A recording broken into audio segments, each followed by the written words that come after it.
こんにちは。行政書士社会保険労務士の小園です。中小企業経営のちょっといい話ということで動画をお送りをしております。今回は外国人関連ということでですね、今もうすでにスタートしておりますけれど、特定技能制度について解説をしていきたいと思います。この制度創設以来ですね、すぐにコロナになってしまったので、あまり急激にこの特技の制度を使う外国人というのは多くなかったんですけれど、ここに来てですね、コロナが収束し始めたところで、どんどんこの特定技能制度を活用して日本に来る外国人の方が増えてきているといった状況になっております。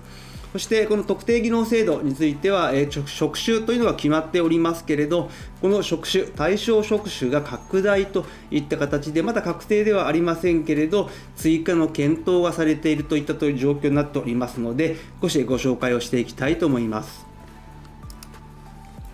今回の概要ですけれど、まずはですね、外国人労働者が過去最高になったといった情報がありますので、こちらの方をまずはご紹介をしていきたいと思います。そしてその上でですね、今回ご紹介をします特定技能制度とはどういったものなのかについて見ていって、そして今現在ですね、検討に入っております追加検討職種について少しご紹介をした上で、最後に注意点とまとめという形になります。まずですね、外国人労働者が過去最多にといった状況になっております。新型コロナウイルス感染症の影響でですね、日本に来る外国人の方、就労目的であったり旅行だったりといった方がですね、非常にほぼゼロに近い状況になったといった状況ではありますけれど、その後ですね、新型コロナウイルス感染症が落ち着いてきたところですね、外国人の方がどんどん日本に来てといった状況になっておりまして、2023年の10月時点でですね、外国人労働者というのが200万人を超えたといった状況になって過去最高という形になっております。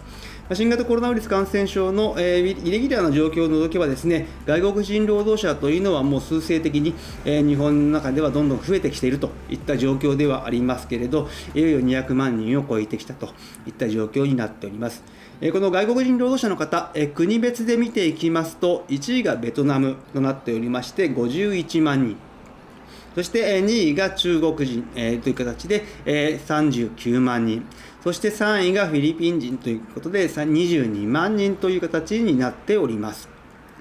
この外国人労働者の方、どういった産業で働いているのかといいますと、産業別で見ていきますと、一番多いのが全体の 24% を占めている製造業という形になっております。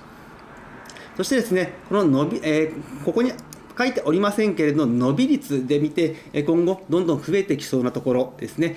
国であったり業種でありますけれど、まず伸び率として今非常に伸びてきているのがインドネシアという形で、対前年比で 56% 増という状況になってきている。また業種で言いますと建設業ですね、こちらが対前年比で 24% 増という形になっております。建設業につきましてはですね、運送業と医業と同じようにですね、2024年問題といったところを抱えておりまして、それになくても慢性的な人手不足といった状況になってきておりますので、いよいよ建設業の方も外国人労働者の雇用といったところに本腰を入れてきて、どんどん今後増えてくるのかなというふうに感じております。そして今回ご紹介をします特定技能制度ですけれど、特定技能制度、こちらにつきましては骨太の方針というのが以前ありまして、こちらでですね、新たな在留資格の創設という話がありました。そしてですね、2018年の12月にですね、入管法が改正になって、2019年の4月から施行されたといった形になっております。こちら、画期的なのが、単純労働を実質的に認める就労資格といったところ、人手不足解消のためといったところで、この制度が作られたところが、非常に画期的かなというふうに思っておりますけれど、そういった中でですね、この特定技能制度というのは1号と2号というのがありまして、それぞれに就労できる、外国人の方というのは、相当程度もしくは熟練をした分野で経験や知識を持っていることという形、そして日本語能力としてはある程度の日常会話ができて生活に支障がないことという形で日本語能力としては最低水準というのが設けられております。具体的にはですね、1号の場合だと JLPT なんかで言いますと N4 以上といった形、ただ業種によって少し異なってきますけれど、最低限の日本語能力は必要という形になっております。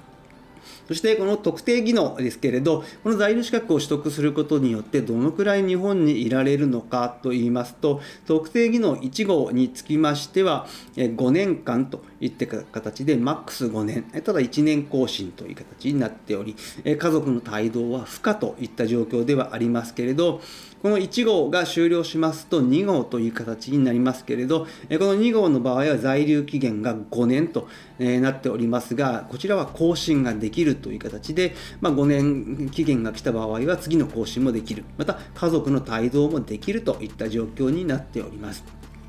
そして以前はですね、特定技能1号から2号に行ける職種というのが非常に限られてはいたんですけれど、今はですね、1号から2号に関しましては、ほぼ全ての職種において切り替えができると。介護だけは例外的な扱いにはなっておりますけれど、従いまして特定技能1号から2号、そして2号からずっと日本で生活をすることができるといった在留資格になっている。ではこの特定技能ですけれど、特定分野の人手不足を埋めるためといった形になっておりまして、ではどういった分野なのかといいますと、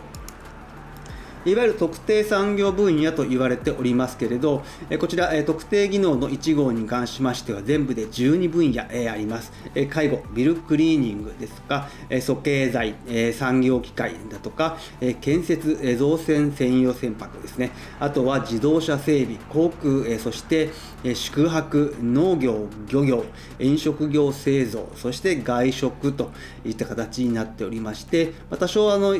う少し昔はあったんですけれど、少し まとめた形になっておりまして、今は12分野ほどとなっていると。そのうちですね、1号が終了した後に2号に切り替わっていくわけですけれど、この2号の分野に関しましても、以前は、造船と建設だけといった状況ではありましたけれど、2023年の9月から改正がありまして、こちら介護の分野以外の全11分野については1号から2号に移行ができるといった形になっております。介護に関しましては、他の在留資格というのがたくさんありまして、例えば特定活動といわれる EPA に基づく外国人介護福祉士の候補者ですとか、在留資格の介護というのもあります。その他ですね、技能実習制度というのが今現在あります。この技能実習制度についても改めて動画ではご紹介はしますけれど、発展的解消という言い方をしておりますけれど、技能実習制度は廃止をして、新たな在留資格制度が創設されるといった形になっております。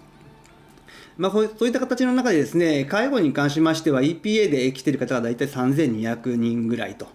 在留資格の介護で来ている方が5000人弱、そして技能実習で来ている方が1万5000人、特定技能では1万7000人ほどというふうに介護の方は言われているといった状況です。そしてこの特定技能における分野の追加検討という形で、いくつかマスコミで取り上げられております。そしてですね、2019年にこの特定技能制度というのが作られまして、追加もしされた場合はですね、制度創設以来初めてのことといった形になっております。